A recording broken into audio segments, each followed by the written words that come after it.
Good news, Team Rocket is back in stock, but that is not where we are starting today, although we will come to it. We're starting with 6 items, and we've got a White Flare, Black Bolt, a Mega Brave, a Super Electric, and a Terrestrial Festival with order 5365 as the first one of the day. Actually, 2 Terrestrial Festival. Make it up to 6 items. So we'll cut down this box, get a bit of bubble wrap in the bottom to wrap it up, and then we'll be on our way. So Team Rocket's back in stock, been out of stock for a long time. A lot of difficulty getting it from Korea for a decent price. Obviously, if you want to spend whatever, they can kind of source it, but I don't know. I think if you're just a bit patient, which obviously is not a lot of patience in the hobby, but if you are a bit patient, then you can get things for a nice price.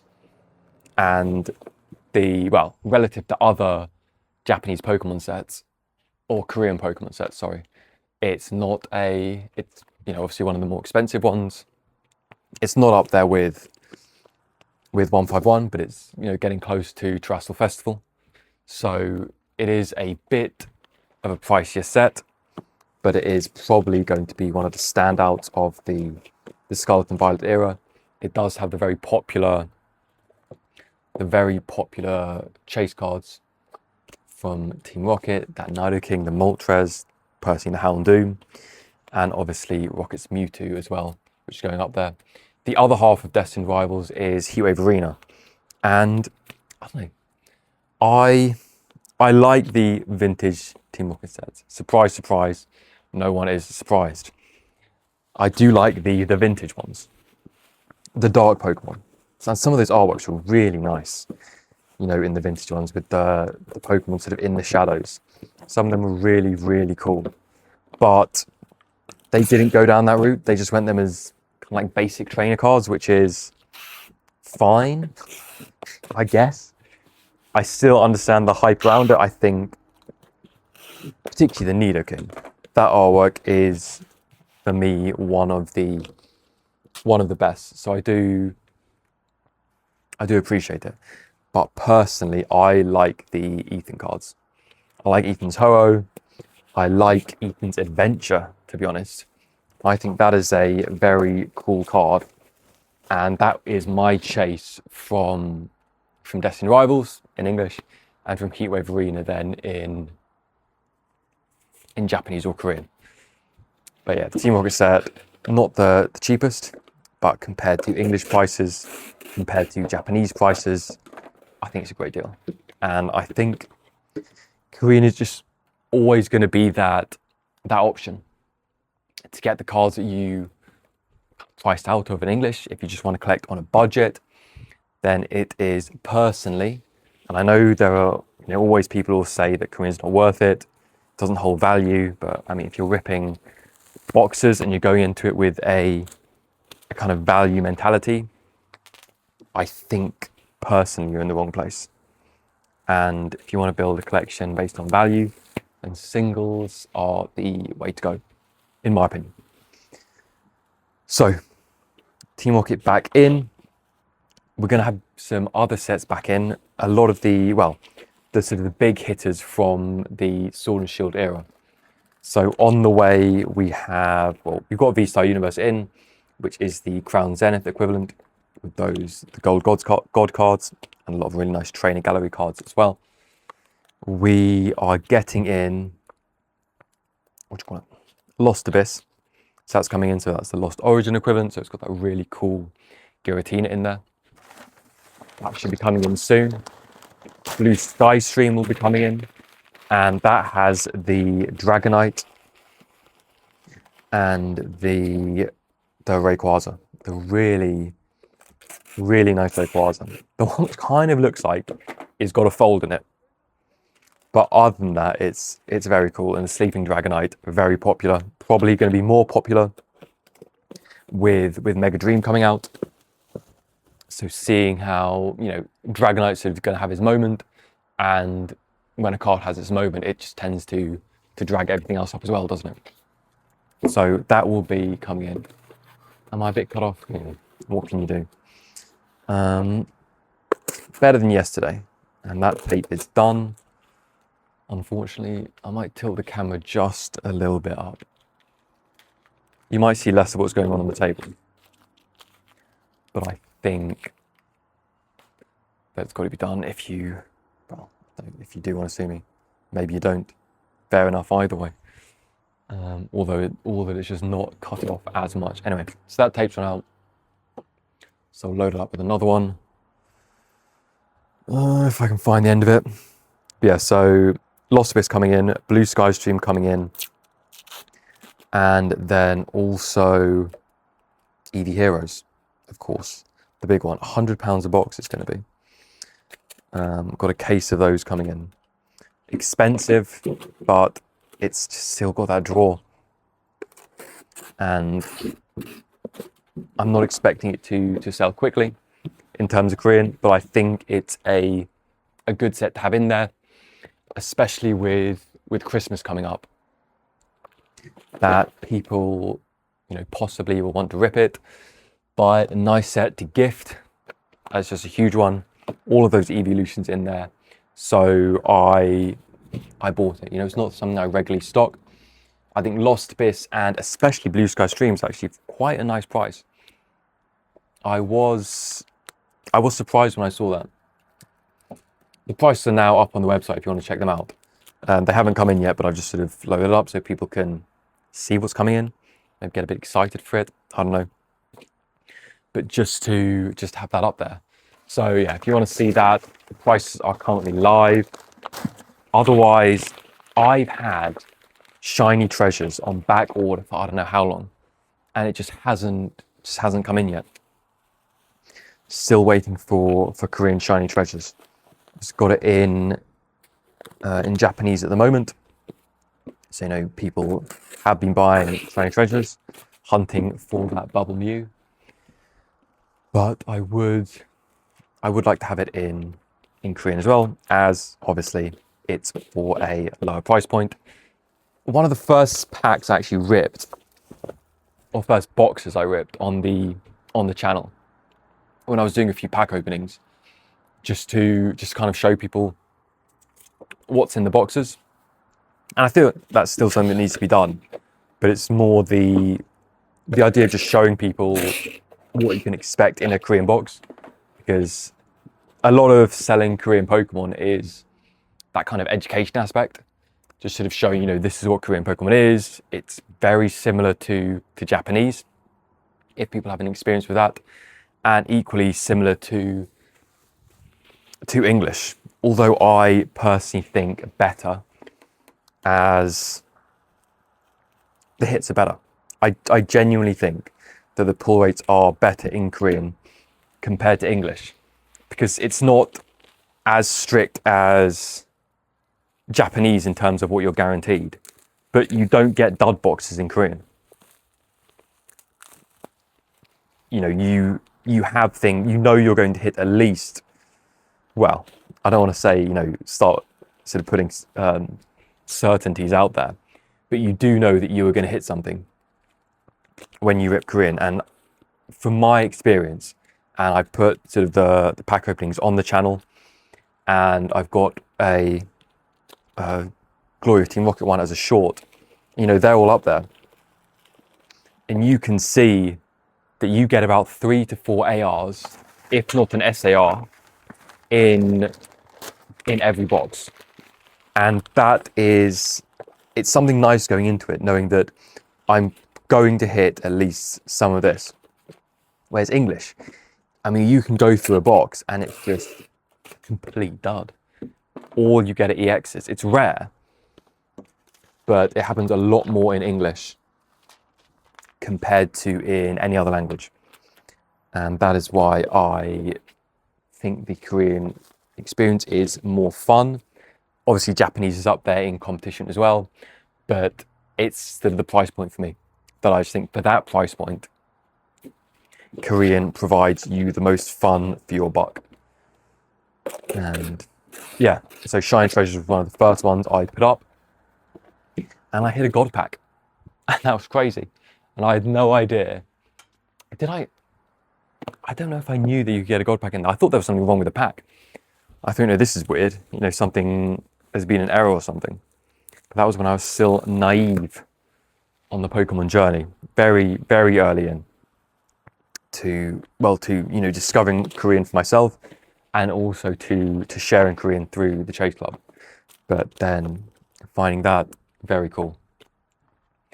And I think I've got an Eevee Heroes opening as well on the channel. I think it was Surging Sparks or Super Electric Breaker, because that was a set that just came out. Shiny Treasures EX, Eevee Heroes, and I think that was it. And then just the Glory of Team Rocket on the short form. So in the short. But that was more as just an educational piece to publicise. So yeah, so exciting, hopefully, exciting sets coming in. I'll try to be getting in Wild Force and Cyber Judge as well. Getting those sets, sort of the less popular Korean and Japanese sets, I try to just get in on a sort of rotation. But it's difficult because as the Japanese sets are a split of English sets, sometimes they're just not much in them.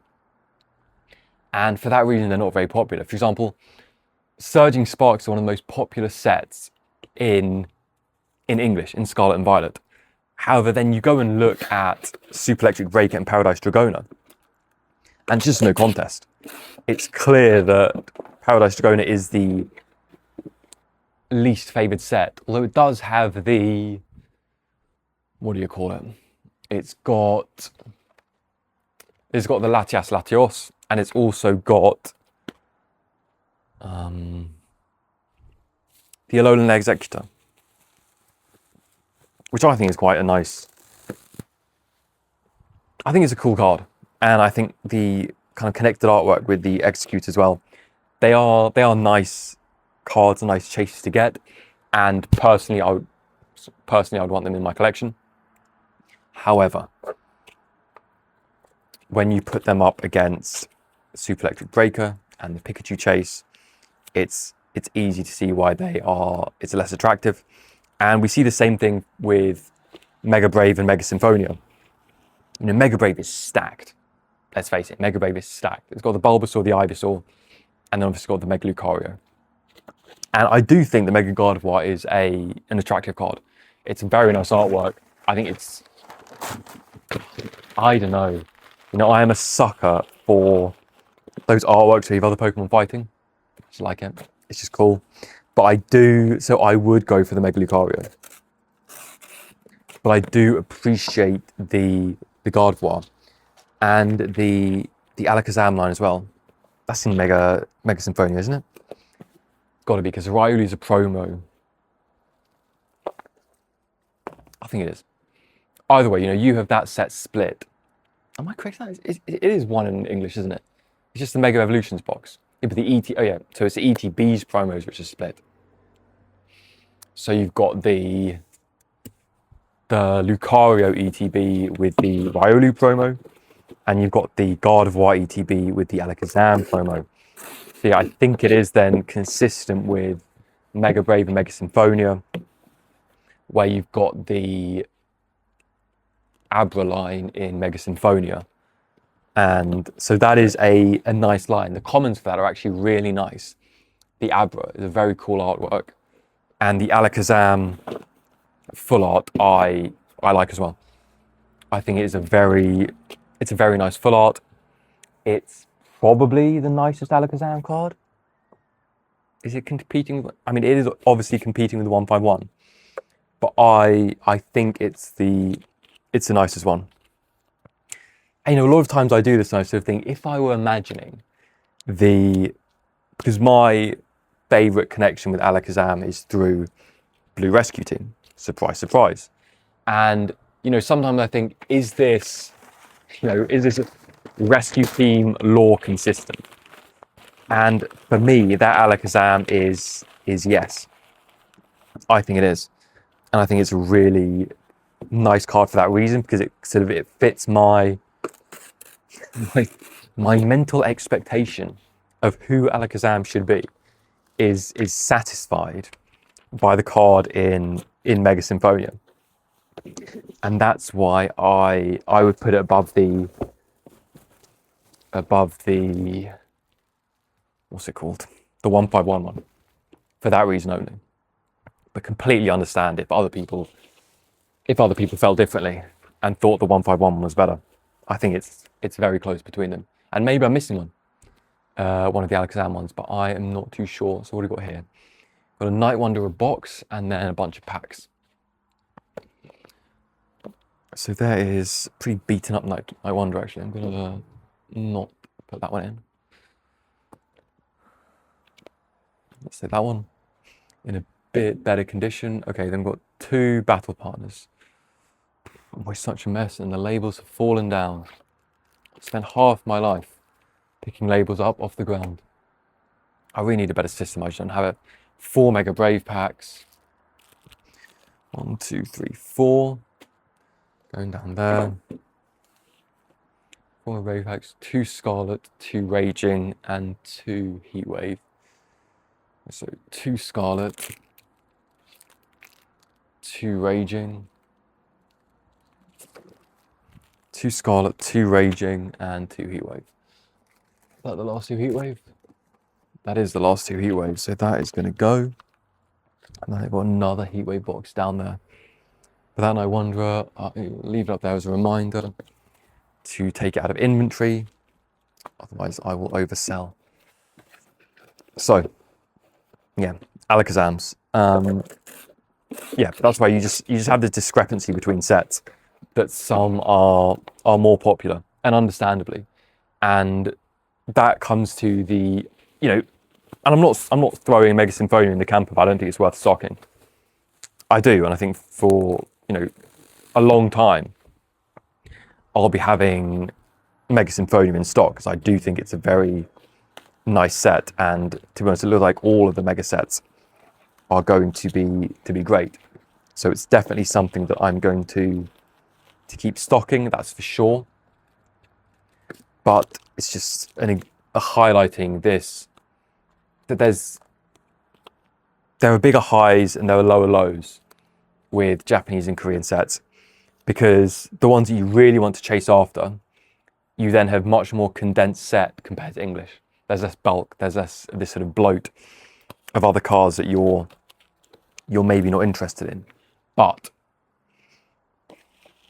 then you just have sets and you're just looking at the hits and you're like, there is nothing in this set. There is nothing here that I would want to rip, which is a shame. You know, from a stocking perspective, it's like, well, I'm just not really going to put anything, because nothing is really worth it at this point in time. Anyway, that's besides the point. Another thing that I've been considering, sort of with this new space for the Chase Club, but there's no Wi-Fi here, so probably not in the end, but just doing more live things. And obviously live streams is just a way to kind of build a bit more community around what we're doing and Korean Pokemon cards. But also, well, 2 other things mainly, well, including the live streaming, which I'd like to do because I just think it's a bit interesting. Maybe rip some packs, see what's going on with that. Predominantly on YouTube. I'm still not sure about things like Whatnot, rip and shipping. I've done a couple of streams, and to be honest, they were fun. And, you know, £1 start, you know, packs are going for, you know, for very cheap. And personally, you know, I know there are some people who get angry if they're doing £1 starts and they're not going well. I remember watching a stream of doing the deluxe packs from, I can't remember which one it was, Black Bolt and White Flare. I think they went for like £12, and market at the time was 30. It was at least high 20s, And he was just mad. He's like, okay, no more of these. Come on, guys. This is way below market. It's way below market. Like, it's just a bit cringy. I think, you know, if you're there and you're doing £1 starts, then you've got to be happy that it goes for anything. And, you know, to be honest, be a bit grateful that people are even watching you in the first place. They don't have to be. I'm sure people have much better things to do with their time than to just watch some random guy opening packs and complaining on whatnot. But anyway, so I did that. It was fun interacting, doing all of that stuff, opening packs live and pulling things for people. That was actually really fun. A lot more tension than just opening them by yourself, I found. But I would maybe prefer to just do it on YouTube. Just have a live stream where the focus isn't rip and shipping. But if people want to go on the Chase Cloud website and they want to buy some packs and they ask me if I can rip them and just send them the hits, then, you know, why not? I don't think there's anything, I have nothing against that. I think it is quite an enjoyable thing to do, to open packs as a group, as a community, and online obviously is a convenient way to do it.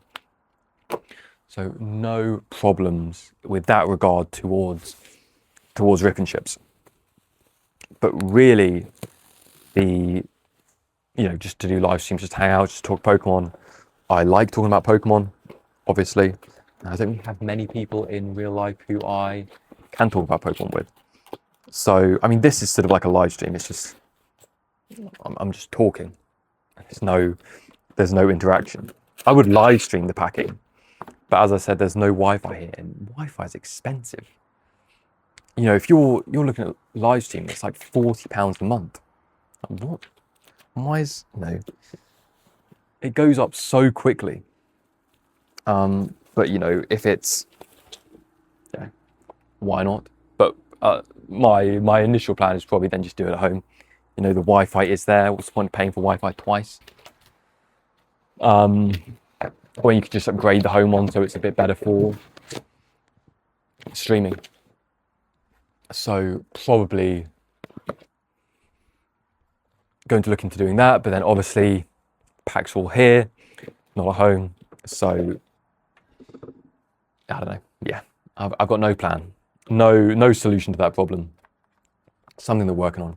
However, the other thing that I would like to do is some kind of trading platform for Korean cards, because I think, getting people into Korean cards is great, but then if people want to master set, I don't think it's okay. If you want to rip a master set, fine. I get that. I do get that there's some appeal to ripping a master set, but I would like to have it that you can trade to get your master set, because that's personally what I would want to do, rather than just being forced to rip until you hit that one AR or SAR, or probably ultra rare, that you're missing.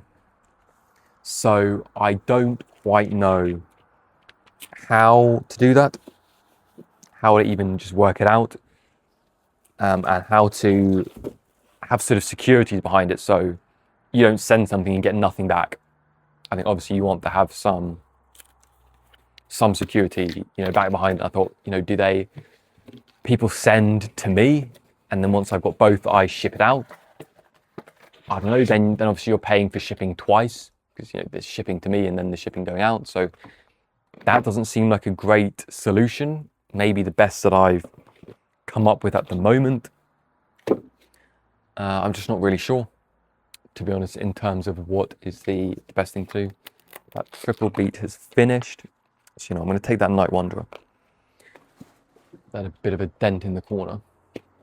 And pack should be okay inside. It's not a big one. It's just, it's one of those instances. I don't know if that will pick up on camera. It's not that big. You kind of see that. It's sort of dented up there, and it's just, the packs are fine, obviously, but I don't know, if you're paying for for a product and it comes and it's kind of beaten up, well, not beaten up, it's a bit dented. It's just, I wouldn't want to receive that. Oh, actually, no, I wouldn't mind. I wouldn't mind receiving it, but I wouldn't want to ship it out because I don't think it's nice. I think if you've spent your money, imagine you're a kid, you've saved up, and then you spend your money on a booster box and it's kind of beaten up. But they might, I don't know, maybe they wouldn't mind. But maybe I'm just overthinking it. But either way, that's sort of my policy, is that if there is a box which is dented, I would rather give it away as sort of free packs. Even though if the cards inside are fine, the packs inside are fine, it's just, I don't know, a personal thing for me. So that's what's going to happen to that one. So not a problem really. And what was I saying? Yeah, so the trading platform, I'm not sure yet how to do the whole, guarantee aspect to it. I want to go with the Black Flame, somebody's 5th order. So I'm going to put a free pack for them as well. I don't know if people know Board Game Geek. So it is a rating thing for board games. There's also I think it's a trading, and you can also buy from there. So it's a trading and a marketplace.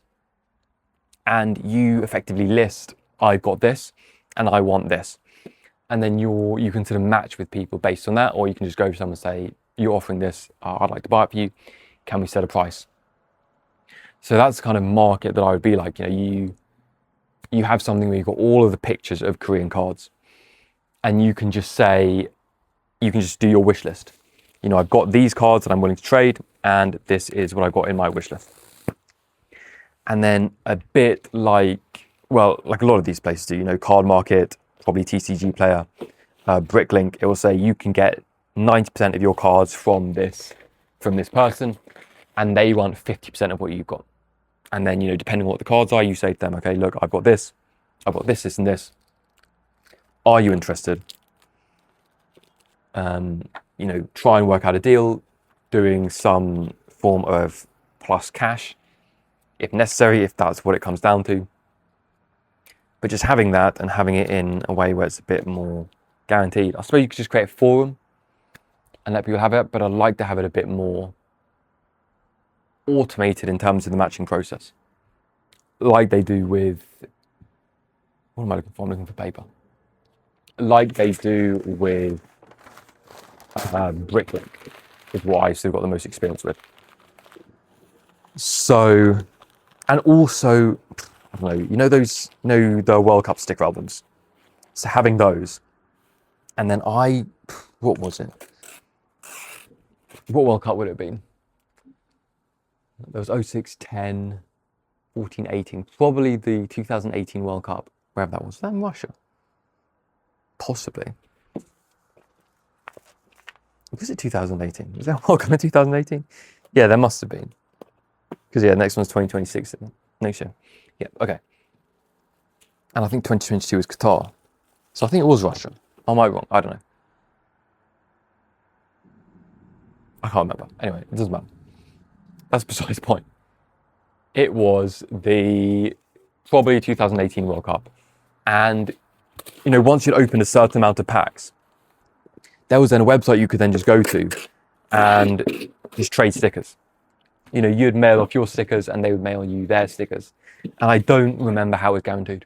I need to look that up, sort of how they did it. I think they just did it on the off chance. But then the stickers aren't, they're not worth as much. I think you just did it as a one-to-one trade. Because, obviously stickers aren't Pokemon cards, that's the thing. There's a big variability in terms of the price of Pokemon cards. So I think, I don't know, I'm still doubtful over whether that would work. But it's an idea that I'm workshopping. I think it would be a cool thing to have, just to sort of flesh out the Korean ecosystem. And, then people don't have to spend too much on packs. And it might be weird me saying that because I'm selling packs. But I want the Chase Club to be for collectors. I want it to be anti-hype. I don't want it to just be, who can burn the most money, because that's a stupid game and nobody wins. Well, maybe I would. I don't know. But I suppose nobody wins except the person selling. I'm the person selling, but regardless, that's, anyone can do that. It's all fine. but just to have this kind of system in place. So that's something that I would like to do in the new year, or as soon as possible, actually, to be honest. That's what I like to get done. 2 more Inferno X's going out.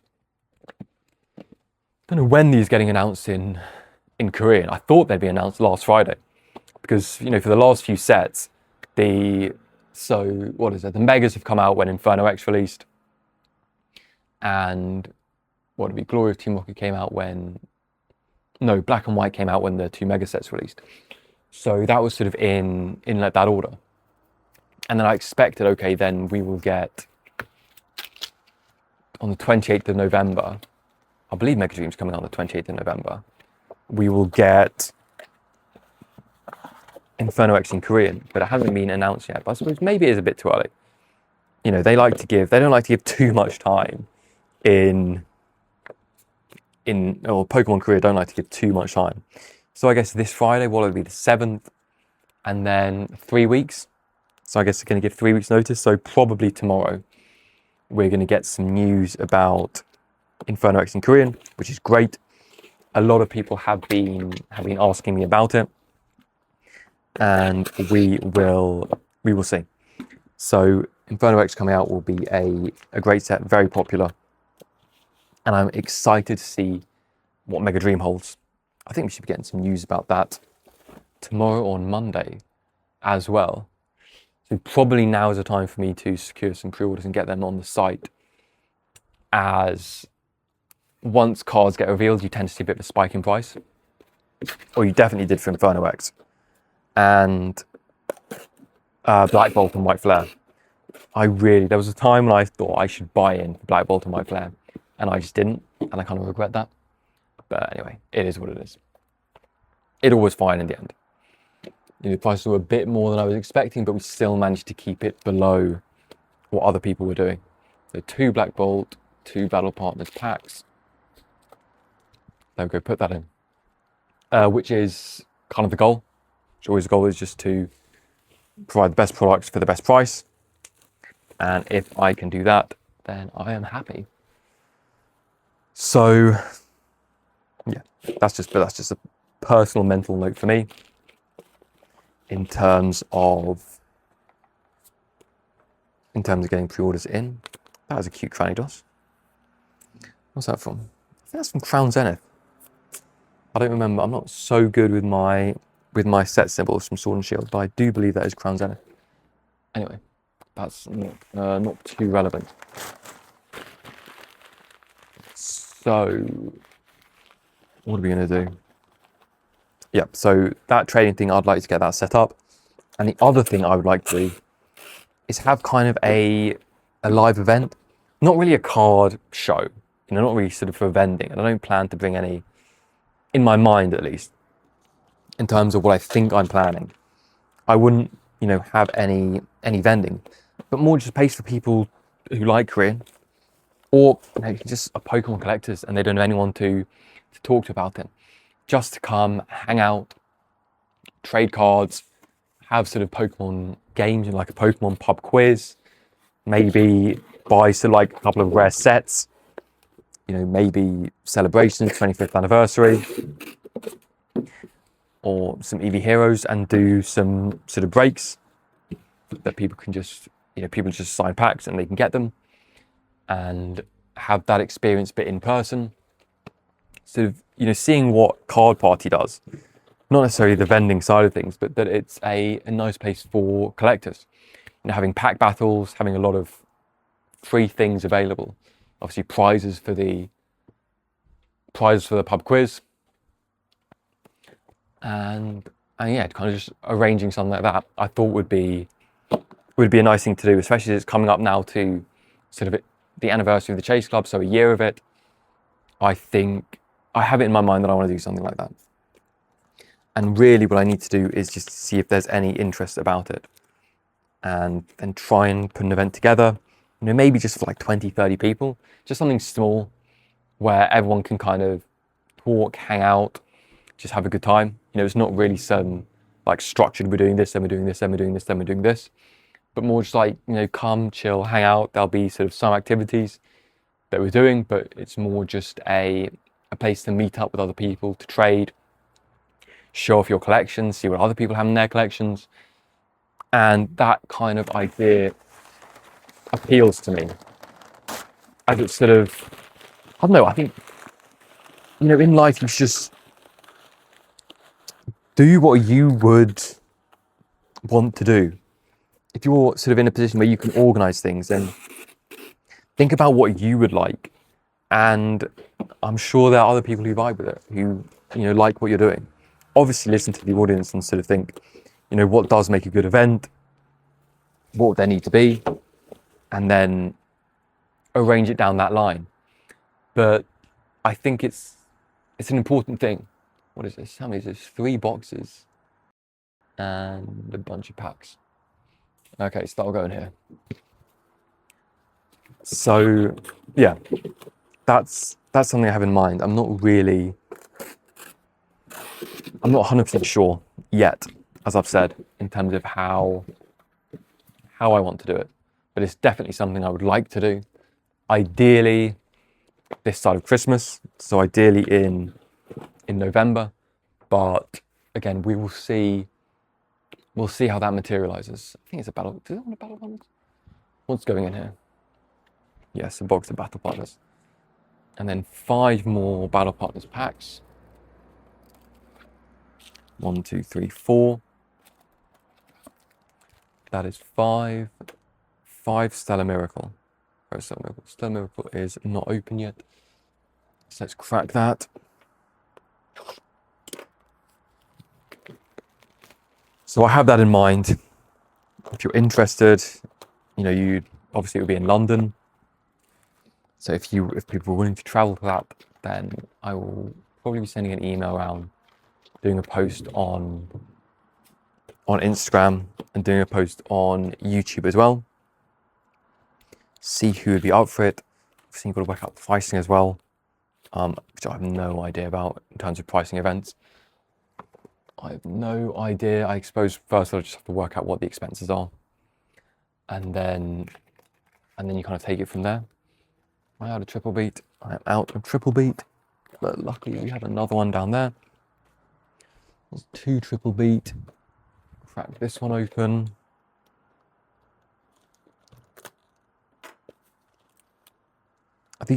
These old Sword and Shield packaging, or not old Sword and Shield packaging. The packaging before, I think it's Crimson Haze, when Pokemon Korea decided that shrink wrap might be a good idea. But they put these tiny stickers right at the top corner, and they always fall off, or they get unstuck, which obviously they're going to do that, especially with these older sets when they're just, if they're sitting stock in a warehouse in Korea somewhere. So it's just a bit of a pain, but it's fine. And then they've got this void sticker at the bottom, which sometimes comes off. But I'm very, very grateful that they decided that shrink wrap was a good idea, and maybe that they should do what all the other languages are doing. 3, 4, 5, 6. By all the other languages, I do just mean English and Japanese. Out of my ignorance. 2151. One Might Flare box and 1 Might Flare pack. Always good sets to rip. Just so many ARs in there, so that's that. So how many packs is that? So we've got 3 boxes, should be 22 packs. 1, 2, 3, 4, 5, 6, 7, 8, 9, 10, 11, 12, 17, 18, 19, 20, 21, 22. 22 packs going in there. 3rd order, so we'll give a 3 pack as well. I was like, put the 3 packs slightly to the side, away from the other packs, because some people do ask me, was this a mistake? Did you put in an extra pack by mistake? But I wanted to be, this is free gift that we are giving you, or that I'm giving you, as a thank you for another order. What are we going to put on top? Let's put some bubble wrap on. Put a bit of bubble wrap on, and the live event. So if anyone has any ideas for live events, drop me an email, drop me a comment. and let me know what you think. If you've ever been to live events, what made it good? What could be improved? What did you like? What didn't you like? I would really like to know that. And so we will see how that goes. I try to work on it when I can, also like think about it when I can, but there's always something going on in Pokemon. There's always like, oh, I need to restock this, I need to get pre-orders for this, and it's just constantly moving. And we are up now to our first Team Rocket pre-order, so get that done. Sorry, not pre-order, first Team Rocket order. Did I say pre-order? I don't know. But yeah, that's something I'm thinking about. And another thing that I wanted to talk about that I was looking at today, I was browsing. I like to look through sort of the different subreddits on Pokemon on Reddit. I just think it's interesting to see what people are saying, what general ideas around the hobby are. I'm going to take another Team Rocket because I'm using that one as a guard for my labels. So, just to get an idea of sentiment, see what's going on, and also kind of keep up with news. So, for example, when you see something's released, although I think, and by released I mean sort of announcement videos are coming up, because I think there's one today in about 10 minutes, 2 p.m. There's some reveals about whatever that new DLC, the DLC that was announced before the game was released, before Legends EA was released. I can't remember the name. Mega Dimension? Was it Mega Dimension? It was something like Mega Dimension. That there's some new Megas going to be announced, although probably, well, they already know. I think that leaked list has already, they've all been announced already, unless there was another leaked list we ought to put in the free pack for the first order. So we're going to put that in.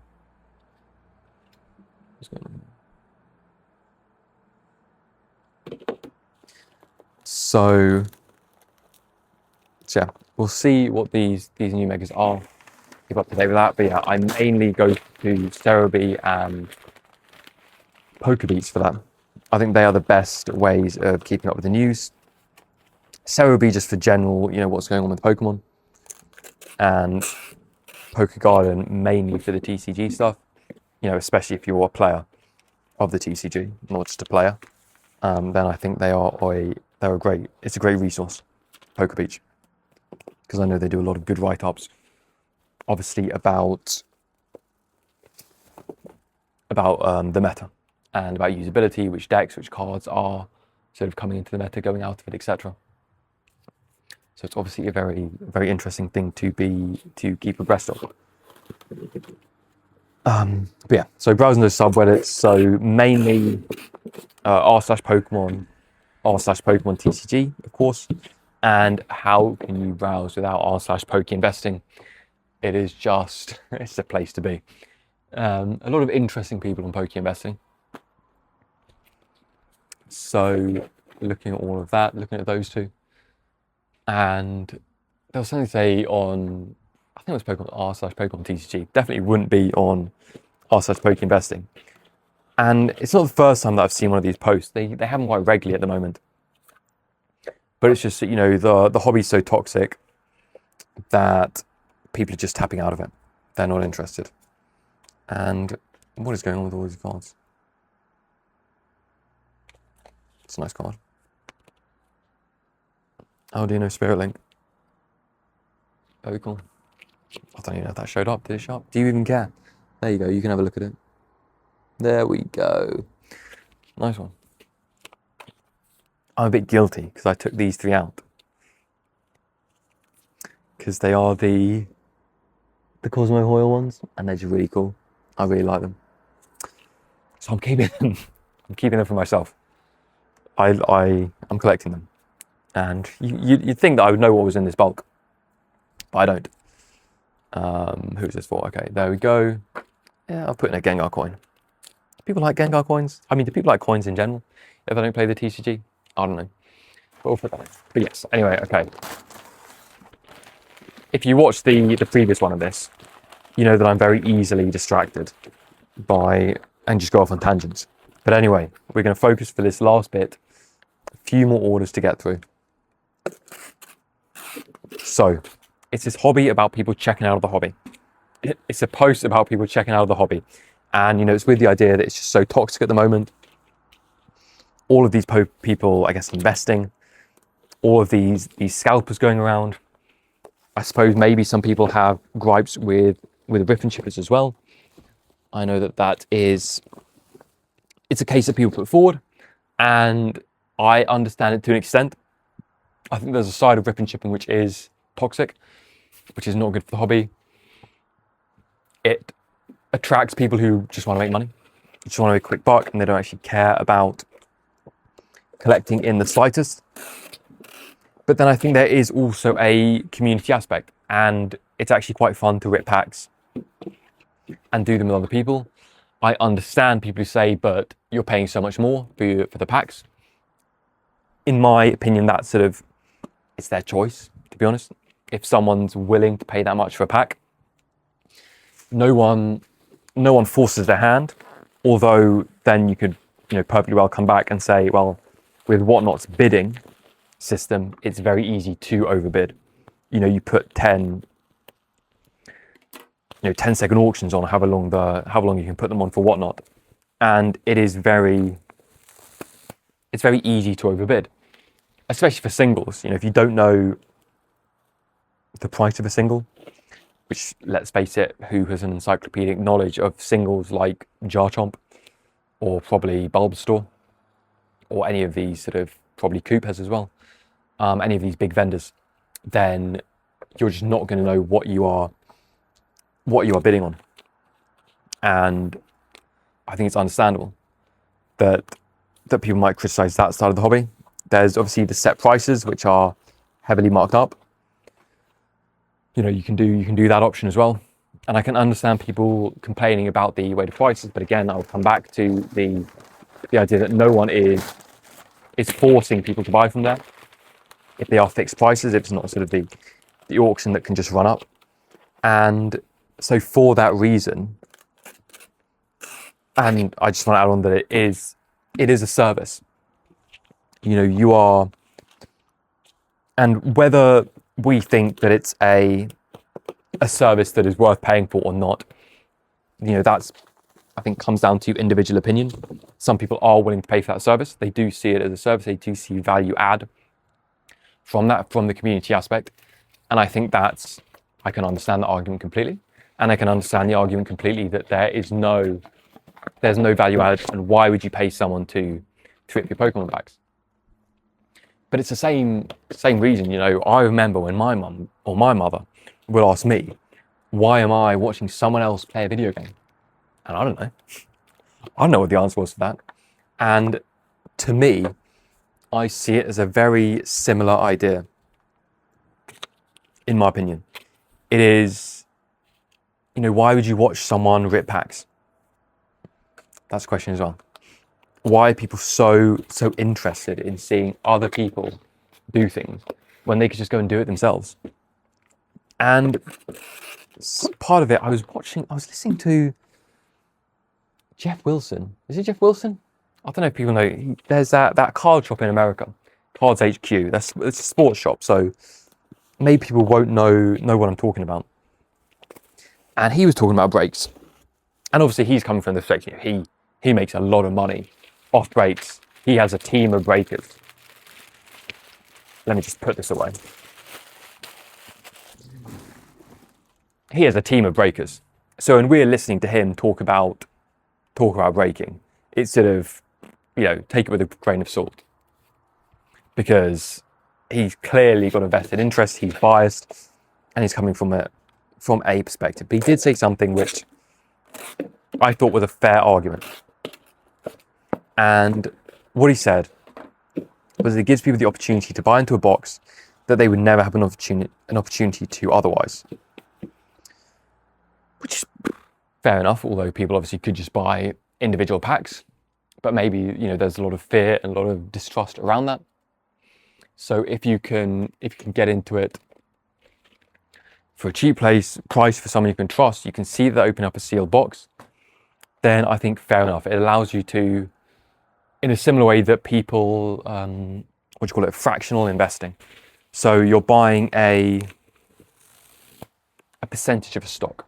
So, you can invest for as little as $1, even though, let's say, the S&P 500 is $70, $80 a share.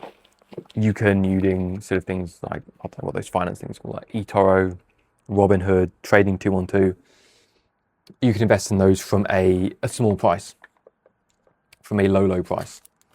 And so I think that is fair enough. I do, to an extent, understand that argument, although I think there are easy counters to it. But anyway, so I appreciate that there is some shade thrown at the rip and chip scene, particularly on these sites.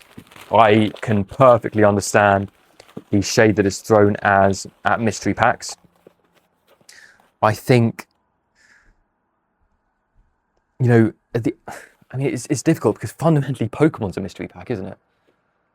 It's like opening these, it's going to be dark, isn't it? We should just...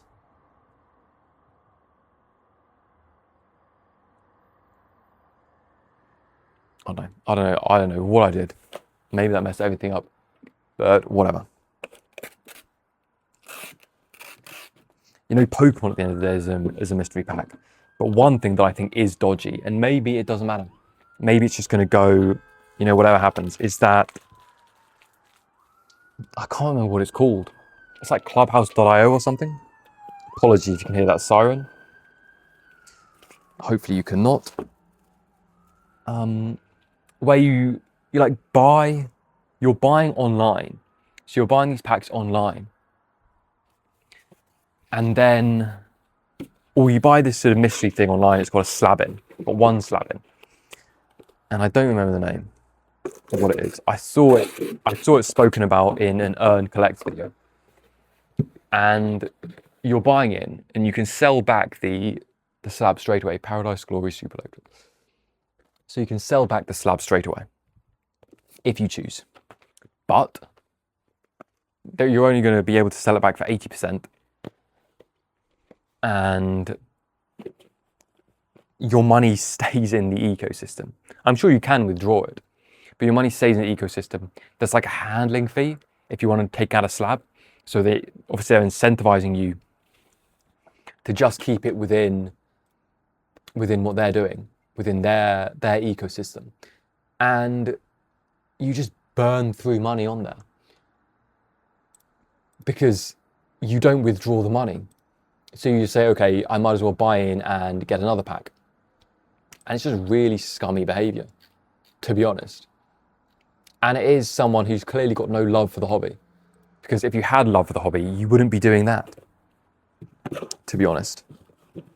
And there it is. There is the Surging Sparks double, Paradise Dragona and Super Electric Breaker, and a Team Rocket as well. I don't have the cards written out of these, so let me quickly... Might have this one, so it's a 4th order. Bit of downtime, I'm afraid. Enjoy Glory of Team Rocket.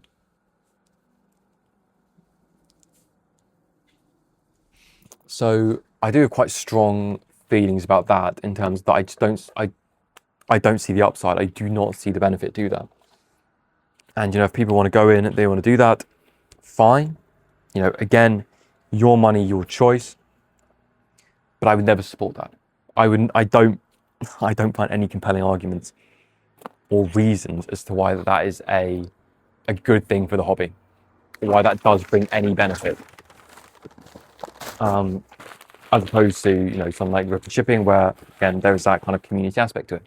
So I do think that there are some, which is an important clarification to make, there are some people who are into it. So these, comments about toxicity of the hobby are understandable. It's very difficult to collect in English at the moment. It's a pain. And then people just say, the hobby's done, I'm out. And personally, why? Why does, Pokemon TCG from a collecting standpoint does not end with English. There are plenty of ways that you can collect. And I hope that we kind of demonstrated that. Well, I've kind of, I don't want to say I've demonstrated that, but anyone who's selling a different language has demonstrated that there are many ways you can collect. And I see the comments and sort of the things I get from people, talking about them being able to get back and collecting, how they were just priced out of English Pokemon, but now they can save money and they can enjoy Pokemon. They don't have to worry about buying Pokemon cards anymore. And you see that, and it's just like, everyone can have this. There's no reason why people just have to leave the hobby because English is a nightmare at the moment. We are very lucky in the time that we live in that we have these options. You can turn to Japanese Pokemon cards. Although I appreciate they don't necessarily, although to an extent they do, fix the pricing issue. But the bigger thing that they fix is simply the availability issue. That if you want any set in Japanese, you can go out and find it. If there's one thing that Japan can do, it's providing stock. And that is something that they are, the majority of the time, capable of fulfilling. I think Korea is a little bit different. For Korea, it's a bit hard for them to maintain stock. Obviously, they have less of the production facilities that Japan have, but still they manage to hold on. So they have less supply, but that's coupled with less demand. Just got to write out these notes. Normally, I write these all out before I come into the office/warehouse. I'll write them out, and I was going to put that card in. That'll be for the next person, so that when I'm here, I can just pack. This is sort of something that adds a bit of, well, it slows it down. But I think it's important to do that. It was important to me, and I think it's a nice touch. And yeah, for as long as I possibly can, I'll continue doing it, and I think I'll be able to continue doing it indefinitely. Even if it gets to the point where I just have to sign, print out notes. Although I think it's just a bit low effort, isn't it? Just looks a bit low effort. So I'd rather just print notes. I'd rather just handwrite, where possible. Anyway, yeah. So Japan, maybe they don't fix the pricing issue completely, although they're certainly, on average across the board, cheaper than English. But Korea, certainly, if you want to get the same card that you could get in English, Korea provide just a fantastic opportunity, Korean Pokemon cards. And that is why, who would have thought that you could start a business selling Korean Pokemon cards? I don't know. Doesn't it seem kind of crazy that people are actually into it? I know I know Pokemon to an extent, it kind of just sells itself. But I think it's just a bit crazy, to be honest.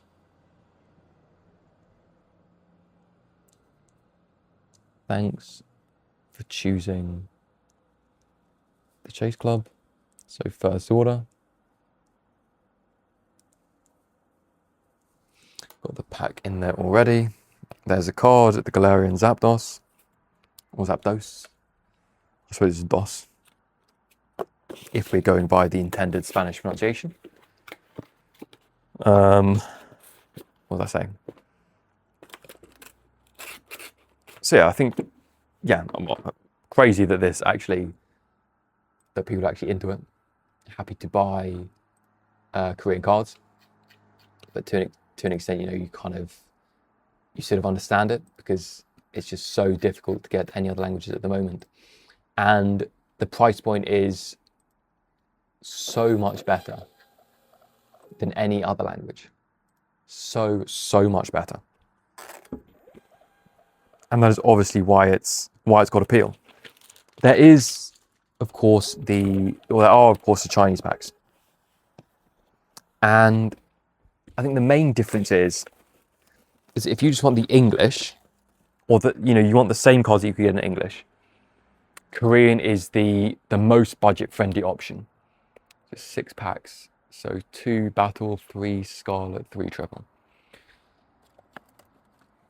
2 battle, 1 battle left in there. Get another battle out, and we'll get the 3 scarlet, 3 triple beat in the meantime. So there is 3 scarlet, and where's 3 triple beat? 3 triple beat. So the supply in Korean is obviously decent.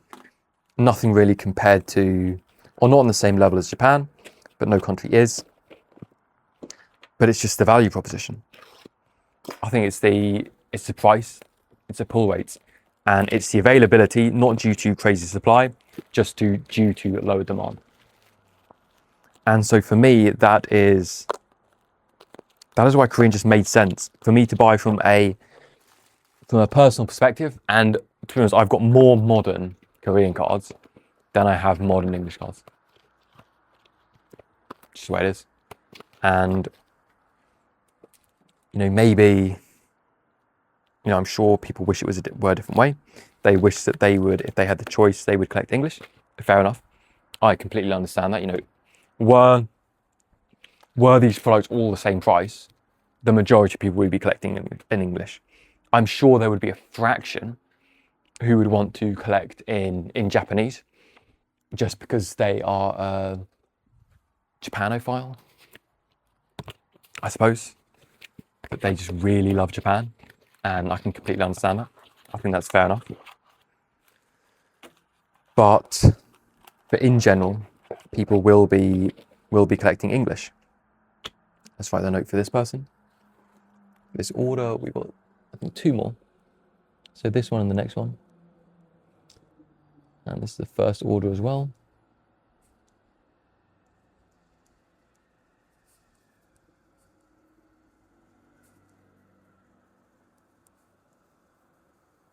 And again, I'm sure there would be a tiny percentage who would actually be interested in buying Korean cards, because they just have a love for the country. So, or they're learning Korean. There's just something that draws them to Korea. And so that would be the reason as to why they would then be buying Korean cards. But I understand, in general, English is the more desirable. But money is a real thing, and prices are a thing that affects people. Not everybody can just say, okay, this is the most premium product, so I'm going to buy this one. That's just not, it's not reality.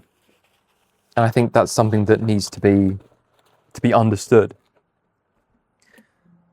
Because I had a lot of people in my comments sort of, saying, oh, Korean is worthless. Nobody should buy Korean. It's a complete sort of joke. It's not worth anything. But it might not be worth anything monetarily. But if the only way that you can buy Pokemon cards is through Korean, and that's what gets you back into the hobby, that's what allows you to, create a memory with your child. That's what allows your child to get into the hobby and have a great time ripping a load of packs and seeing all the different hits that they can get. If that is the reality for some people, and that's reality for a lot of people, because English is very, very expensive, crazy expensive.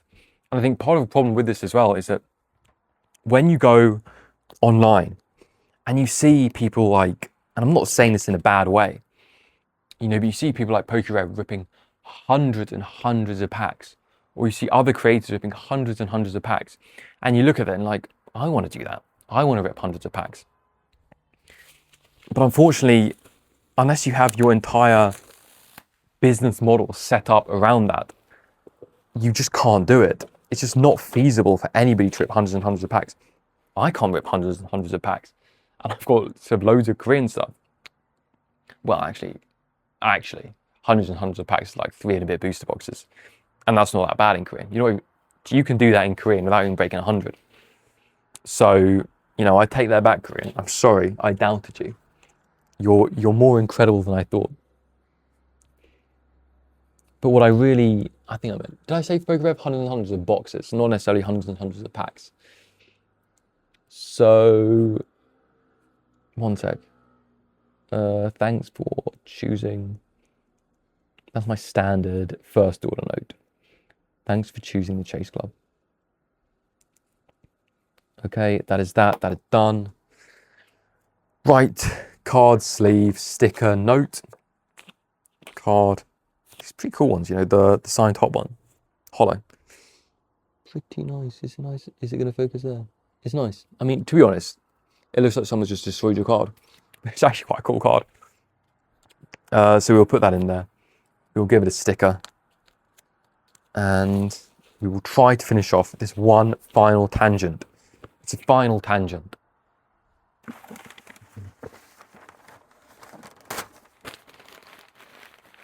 Yeah, so you see that, and then you want it for yourself.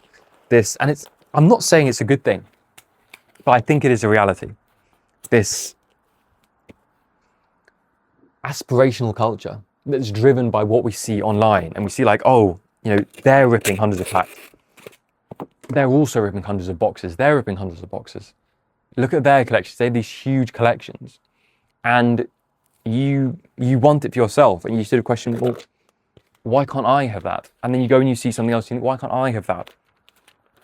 And I think something to realize is that this is their life. You know, you see someone ripping hundreds of boxes of Pokemon, and then you go and watch someone else and they're buying the nicest golf clubs. I've got no idea. Or they're buying loads of books. They're doing like a book haul, and they're buying loads of books. And you have these three sort of sectors where everyone's buying all of these things. You're like, I want that. Why can't I have that? But you don't realize that this person dedicates their entire life, their entire business, their entire finances to Pokemon. This person to books, this person to golf clubs, this person to whatever else. And we just can't do that. We're bombarded by all of these excessive lives of all of these people and thinking, why can't we have that? Why can't we have that? Because they don't have that. No one that we see has all of these things. But sometimes we get into our head that we need all of these things. We need this huge retro game collection, these huge, you know, video game console collections, board game collections, book collections, libraries, whatever. And I don't know, it's just not that. It's just not there. It's not real. And that's the other side of things. You know, I was looking into wearables. I wear them because I'm sort of interested in the aspect of health, and it's something that's sort of important to me for reasons. And, you know, you see people do like, I tried Whoop for 30 days. Like, yeah, because it's a 30-day free trial. You know, so you see a lot of these things, people trying these things, and you forget that you can return stuff. You know, just obviously, you know, it's not the same for Pokemon packs, but, you know, it's not all real.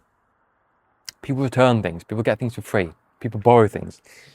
There are other means that people get things. It's part of their business. You know, people have a huge board game collection, and then it turns out they're the Dice Tower, and they've got a board game library because they do all these conventions where they need the board games for people to play. Or they get sent them for free for review copies. So there are always nuances or subtleties and things that are going on that we don't see. And it's important to keep that in mind. But unfortunately, that is the world we live in. And when you see kids who they want to rip hundreds of boxes, they want to rip loads of packs, like the people that they look up to, that they watch on YouTube. That is something that Korean caters to, Korean offers for a budget price for parents. And what is this? A love letter to Korean? Probably. I do a lot of those. But that's why I think Korean does have a space. I like Korean. Korean is great. Don't leave the hobby just because English is bad. Look where else you can spend your money. Look where else you can enjoy the hobby. Maybe just buying singles. You know, I spend probably £10 a week buying singles that I like the artwork of, because when I have some time on my phone, instead of browsing social media, I'm going through the Pokelector app, looking at all the different sets, all the different cards, saving the ones I like, and then going and getting them. And just spending a bit of money here and there, going on eBay, looking what's out there. And I enjoy that. It fulfills me. More than just ripping a load of packs, ending up with a load of bulk, and don't know what to do with it. So I guess at the end, I'm advocating just go and buy singles on eBay. Don't buy packs. But if you do want to buy packs, I think Korean is a great way to do it. I've been Alex. This has been the Chase Club. I'll see you next time.